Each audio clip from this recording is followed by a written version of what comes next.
All right, welcome back. Thank you. Thanks for being here, Daniel. I'm Cullen Gilchrist, founder and CEO of Union Kitchen. We're talking about leveraging social media to drive growth. We spoke in the first part about just the basics. How do you get started with social media? What is social media? What platform should you use? The things that you have to do. If you haven't done them, you have to turn off the podcast, go back, do them, and then come back and press play.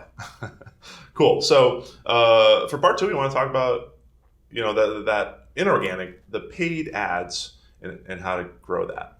But first, I want to talk a little bit about just like, you're an entrepreneur. You built this company, and everyone listening is as well. And kind of how you got here. So you started 4 years ago. Yep, I started 4 years ago. By yourself, or did you have a team? Yeah, by myself. Obviously, I had a lot of experience in the space from Facebook, but I actually grew the business by myself for 2 years. Oh, wow. All right. We got our premium Facebook market. Were you working full time on this, or Yeah, no, absolutely. Awesome. Yeah, I'm took the plunge. I'm pretty all in with everything I do. There we go. Obsessive. I think that's a common trait, I think, amongst entrepreneurs. But I actually love that, because I think a lot about like what makes a great entrepreneur. First, you have to start with this unrelenting, almost arrogance that other people are doing it wrong, and you can do better, which is such a funny thing. But then you have to match that with the humility of doing the work day in and day out, and then figuring out how the heck to build a team around you. So 2 years, you're grinding. Yeah. I've literally got goosebumps. I'm freaked out how you literally nailed exactly my state of mind when I started this. We had just had our second child, and I was on paternity leave, and I cut that short to start this because, again, it was the moment. The leave or the child? The leave. Okay, good. That's a better story. Yeah. So again, being crazy impulsive, not impulsive, obsessed. It was exactly that. I felt I could do better. So I started that for 2 years. And we achieved the top possible accolade from Facebook as a marketing partner, as a one-man team. So it was like an ongoing joke internally with my agency rep, which was comical because he's used to working with people 40 or 20, and it was this one guy. And then the next question came: how do I build a team? It's my first time doing this. Well, that's what everyone I think is always thinking about. I think about that. In Union Kitchen, we have 100 people, and it's like, shit, how do we build a team that can continue to grow, continue to support? And it's really hard. Yeah, that's one of our biggest challenges right now, honestly. It's figuring that path out. Luckily, I've built a small team right now. It's 5 of us, very strong people. My COO right now, good friend Jonathan Bednash, is a 30-year entrepreneur. Heck yeah. He's built and sold businesses, and that just was a perfect fit because that's what I'm looking to help my clients do, and he's been through it. Love that. So yeah, he's a great partner to work with because he can help advise on the fundraising and all that stuff that he's already been through. He's lived it. That is awesome. So yeah. Gotcha. And so team of 5, John, you, and folks that are just managing and doing the work of helping with social media marketing? Yeah, we have a business development lead, Nicole, who came from finance. And then we have April and Rachel, who help me manage accounts and create a strategy and all the good stuff. Awesome. Yeah. Very, very cool. And so, what was the first time? Was John the first one to kind of come on board, or was that you brought him? Actually, in later? It was almost at the same time. April and John, I believe. Everything's kind of a whirlwind, but it was pretty much the same time. April and John joined at the same time. Very cool. And then Nicole and Rachel are the newest additions, about 6 months ago now. The thing we talk about, and it sounds like you kind of did this, but as people are going through kind of the pre-launch, the phase 1 we call it, into phase 2, what hires do you make? Who do you bring on? How do you pay them? Right. How do you incentivize them? And the thing that we're focusing on is the first thing you got to do as kind of the founder, as the CEO, is to take the things that you can create systems around, which is kind of operations. Here, that's going to be production of your product, right? So get your people in that are going to produce, and then put together your management team. That's kind of like that COO, director of ops sort of thing. Do that, and it allows you to focus on growth, on sales, on new product, or just listening to the market and building from there. Yeah. So it sounds like you did that, basically that exact same thing. Yeah. one of the staples at Social Bulldog is I want people to be working on things they like and they love, because I think that's how you just get the most out of someone. And I tried to look at myself, which is very hard, I think, and see where I wasn't very strong, and then make hires around that. So like I love strategy and optimizing ads, and obviously that's just where I'm very good at. Yeah. And that's where John was a perfect fit. It's my first business, right? Yeah. I knew I was probably the strongest there, and John was just such a natural fit there. That's awesome. And then the same goes for all the other hires. I want people to be working on things they enjoy doing, right? It's a lot easier. Yeah. And that's kind of where I focus my own efforts, and then everyone around that. And that's kind of how I'm thinking about it. That's awesome. Well, congrats on the growth so far. Thank you. Obviously, a lot more to come. But all right, let's talk about paid ads. So, everyone's always thinking about, they're always jumping way ahead. How can I start paying for ads, all the things. But I wanted to start a little bit earlier of kind of like, all right, so you build your basics. We talked about that in part one.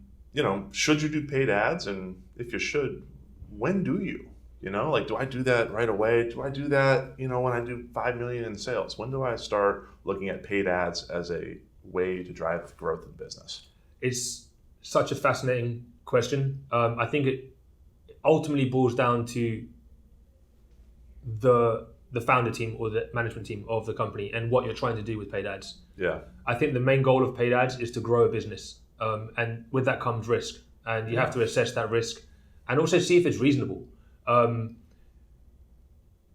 would say it runs the gambit. I've had accounts start with me that had another revenue stream that were already doing 3 to 5 million in sales and never had run paid ads. Oh, wow. And I've helped businesses from inception to actually run paid ads from the get-go. So it really runs the gambit and comes down to, are you ready to take that plunge? And obviously the account I'm thinking of that I helped from scratch, they're very, very well versed in marketing. So they understood this going in. I think setting targets and expectations is critical.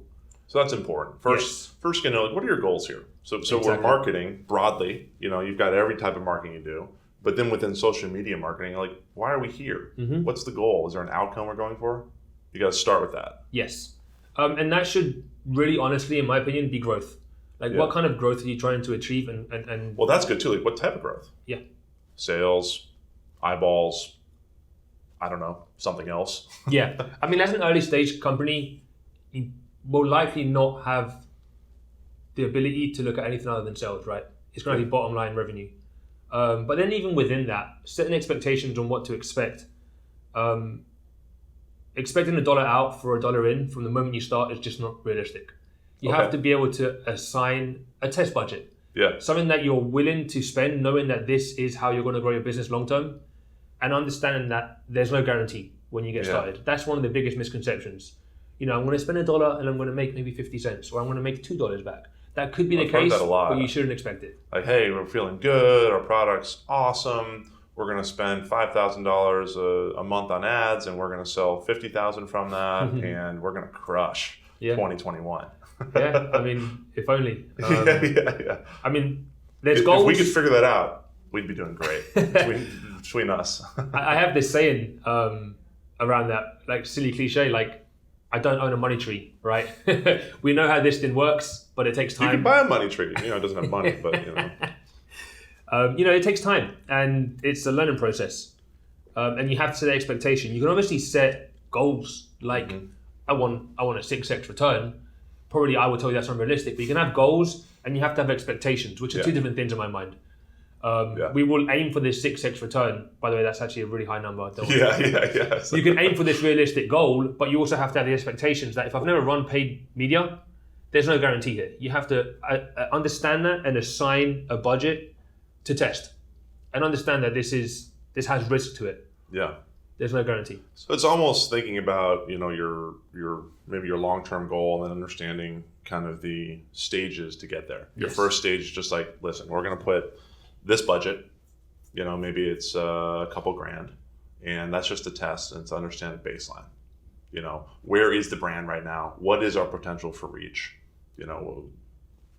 What's the product do we have a product yet? Right.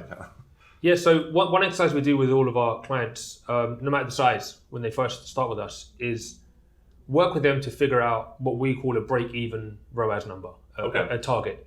which is like based on our cost of goods and our margins and all that good stuff.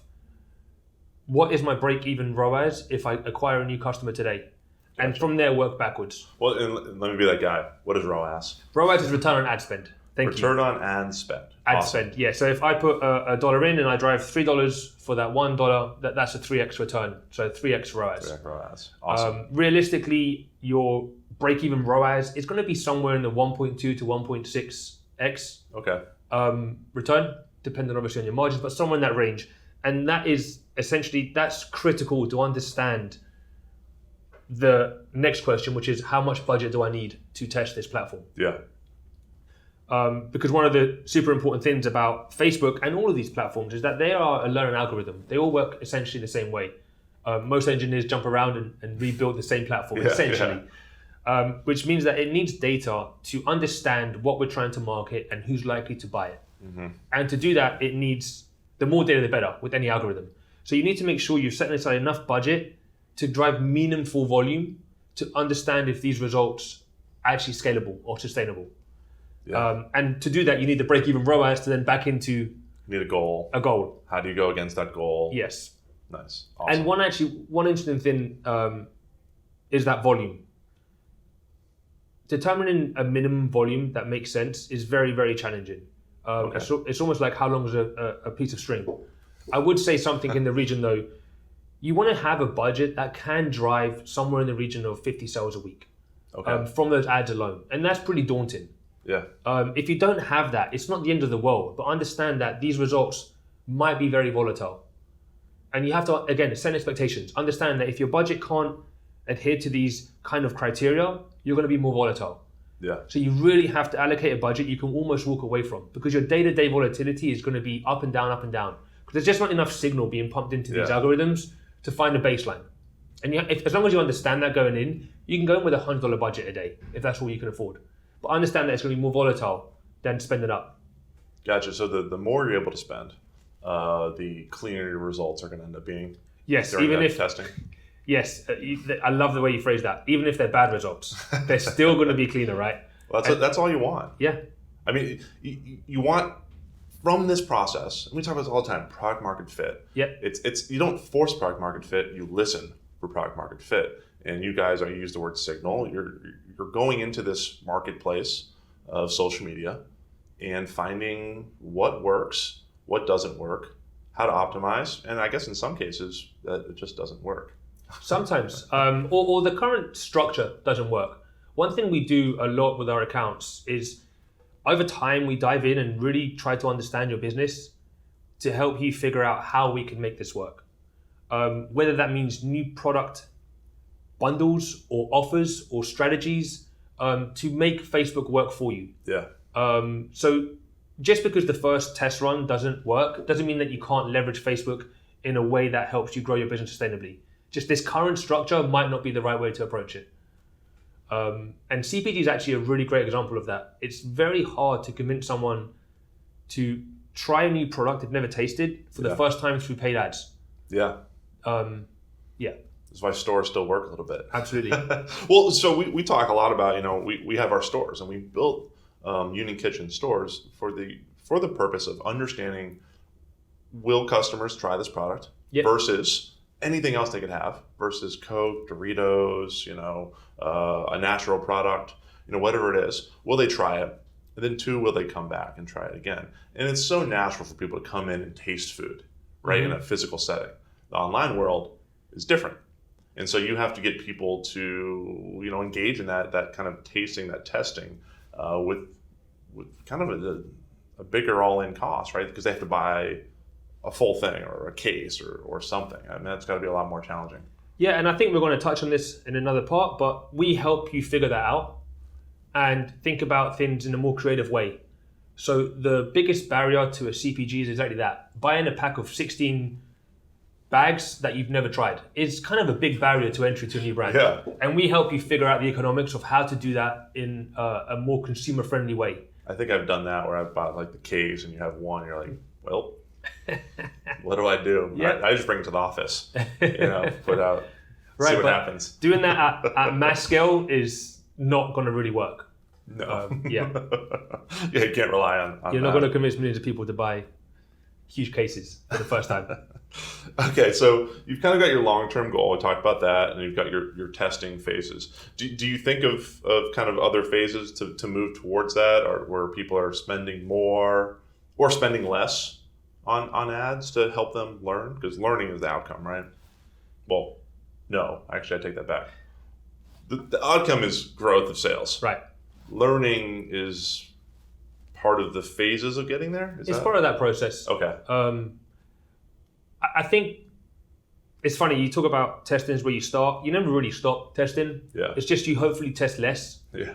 Really, the phase one is, does my current product and offering work on Facebook as is, or any of these platforms? If the answer is yes, that's great. You got a great baseline to start off. Now it's how do I scale this to a point that we're meeting our growth goals efficiently, and then what are we testing next? Yeah. And that really determines on the initial results. More often than not, especially in CPG, the original product offering is likely not going to work. I mean, shipping, for example, is a massive cost in our space, in CPG especially. So you're going to get these learnings that you're going to be able to build on.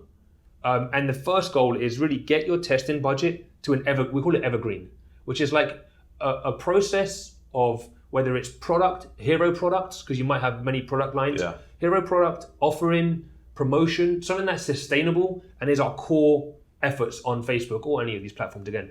And then from there is, what are we missing to hit our growth goals and how can we try and achieve them? Again, so it's testing into an evergreen strategy. And whether that happens with your current offering or you have to tweak that, that's the question that the first phase is trying to resolve. So early on, and just this is how I'm trying to understand it. So early on, you're testing a lot of different things, learning, and slowly narrowing that as you move towards, that what you just described, almost like your evergreen, your go forward strategy, which you're still testing, but less. That's making money. It's hitting your ROAS goals, which maybe are improving. Right.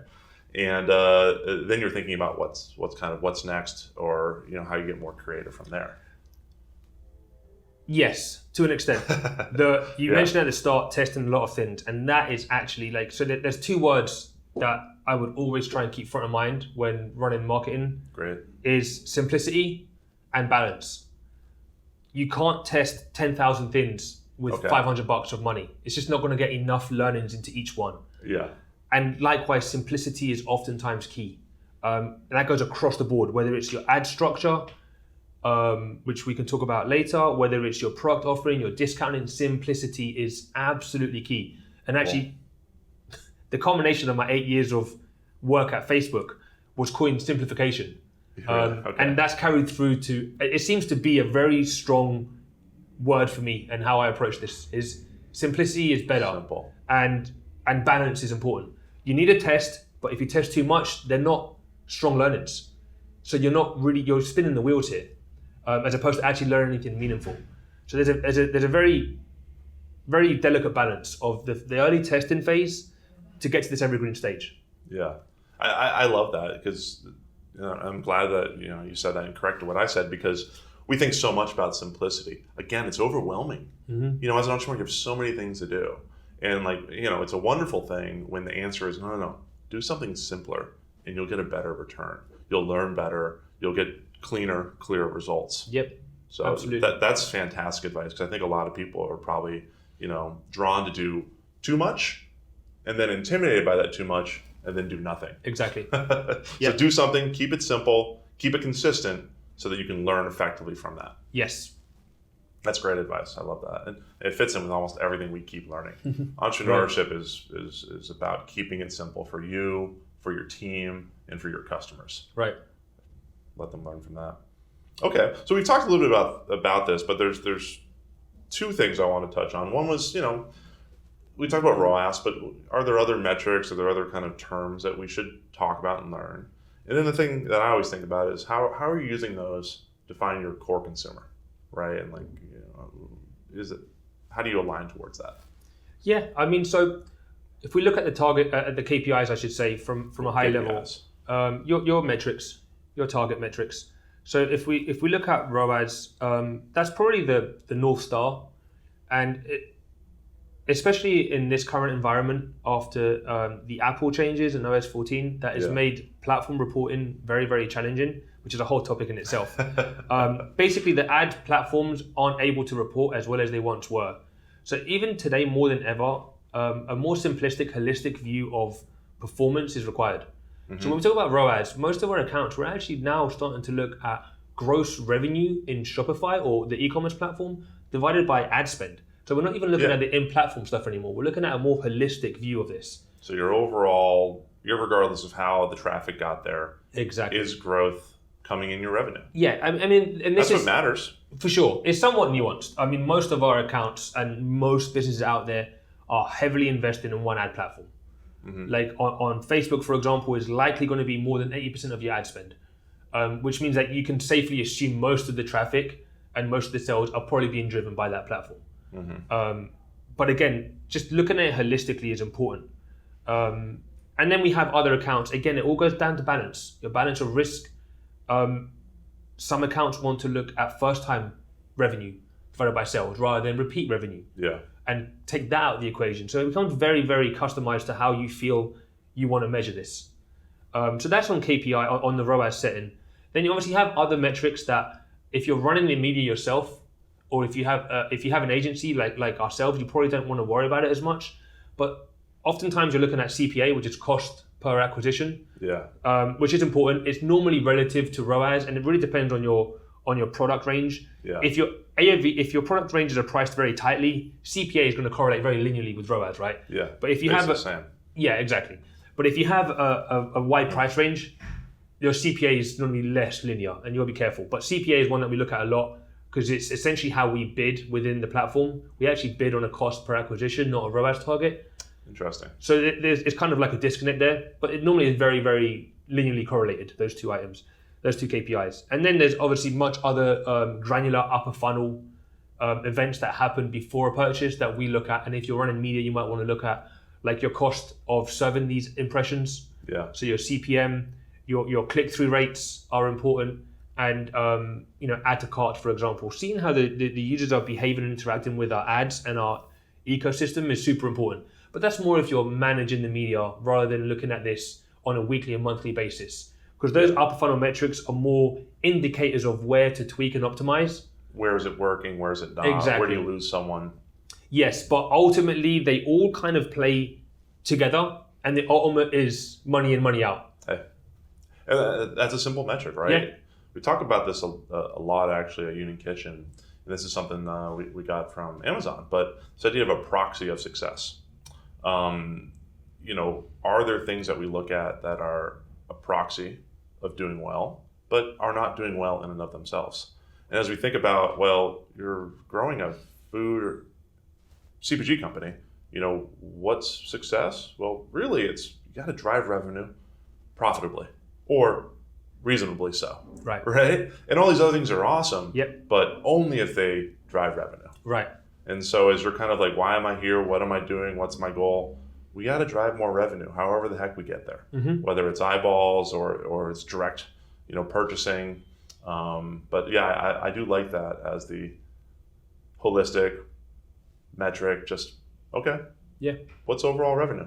Because I think really important with these CPG companies, they're all in physical retail stores. We think a lot about how do you drive more people into the stores? Do you run digital media campaigns? People maybe don't buy it online because they don't want to buy a case, but they go to the store down the street because they also know it's there. They buy there, and that's a tough metric to track. That one's really, really challenging to track because the easiest way to track it is obviously massive volume and scale, and that requires massive investment. Yeah, that's the easy way to track it. But there is lots of money. Yeah. But in CPG especially, there's a massive component of paid ads that are oftentimes overlooked, which is the brand awareness, which as a company starting out with paid ads, you don't really have the luxury to measure that as much as a Coca-Cola does, which they only care about brand awareness. Yeah. But to your point, if you see this product in stores and then see an ad on Facebook later on, whether or not you buy it online or in the store, the ad had some impact on you about said brand. Yeah. And that's also really challenging to measure. We can obviously measure it, but it's really like you don't have the luxury. Most brands that are at this stage have to be able to say, this is the money in, this is the money out. Yeah. So if you're at, kind of an earlier stage, you're selling, you're online, trying to figure out your product market fit, or you figure it out, but you're still kind of in the earlier parts of this. Is the recommendation to focus on kind of the things you can track? Exactly. Yeah. Yeah. Don't get too worked up about awareness because, heck, who knows? Right. It's great to have these in the back of your mind. Again, I think it's an oversight. When you serve, 3 million impressions this month, sure, you have your ROAS metrics to look at whether or not that was efficient or not. But 99% of impressions on Facebook don't ever elicit a reaction. Yeah. A click, I should say. Mm-hmm. But they have value. So why you shouldn't think about measuring that, you should always keep that in the back of your mind. We are driving eyeballs. We are having some impact here long term that is not really measurable in the current constraints of the whole marketing platform and ecosystem, which is really like a one-day click nowadays, especially since Apple. But again, there's these other things that you should keep in the back of your mind when measuring media. Well, it's an interesting thing too, because awareness is great, especially as you scale. But if your product isn't working because the market doesn't want it, doesn't fit, there's some sort of issue, well, awareness is not helpful in that case, right? Like, lots of people are aware that you have this weird thing. Yeah, that is true. So you really got to dial in on what you can understand, which is, can you get people to consume your product once, twice, and many times going forward? Because one, you presented it to them, they purchased it, and they love it. You can ads all day, but they got to love your product. Exactly. That is super important. And that's really what we aim to do with all of our brands. Repeat purchases is how you build a business. So whether it's CPG or a clothing brand, that first sale is the beginning of that journey to figure out if this is a good product and it has a good fit. The repeat rate is super important. And we normally factor that into a lot of ROAS targets. I was going to ask about that. Do you really separate out when you're thinking about this, and should you, first-time purchases and repeat? Yeah, absolutely. I think it comes down to the personal risk the brand has to growth and your cash flow and investment situation. There are some accounts where we run at what is deemed to be a negative ROAS, but it's because we've calculated the LTV and the repeat rate of new customers and those cohorts. So we know we can afford to lose money on that first purchase because over the next 6 months we're going to make money on that consumer, and that's because they're very aggressively growing because they have the luxury or the cash flow to do that. So it really, again, runs the whole spectrum here, and it all comes down to your risk and the stage of your business is at. But even if we're running at a positive first-time ROAS number, we're still looking at repeat rates and lifetime value because, again, that's an indication to how strong your product is. To your point, I can sell this product to someone for the first time, but if they don't come back and rebuy, there's something going on here that we should try and figure out. Yeah, it's amazing stuff, and there's so much data, and there's so many metrics that you can really nerd out on. Right. Which is awesome. You can have a lot of fun. But in terms of keeping it simple, you want to grow your business. Exactly. You want to grow that top line, revenue. If you can understand that, and you like it, or you don't like it, then if you have the focus, you can dig in on all these other metrics and start to really pick it apart. Yep. Very cool. So, this section was about paid advertising and just kind of understanding it. The major theme was, when do we start doing paid advertising, and then how do we do it? And so you talked a little about setting expectations. But if you were to summarize what we've been talking about for the last 15 minutes, how would you say that? What's kind of the main 2 takeaways? I think there's no specific time to start. It's when you feel comfortable or think you're ready for that next level of growth. And investment.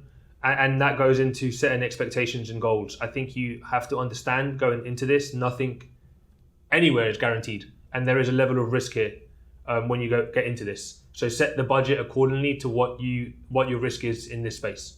Awesome. Yeah, that's great. Well, we've got more. Thank you for this. We're going to come back and we're going to talk about our sales funnel, measuring performance, and growing. Awesome. Thanks, Daniel. Thanks.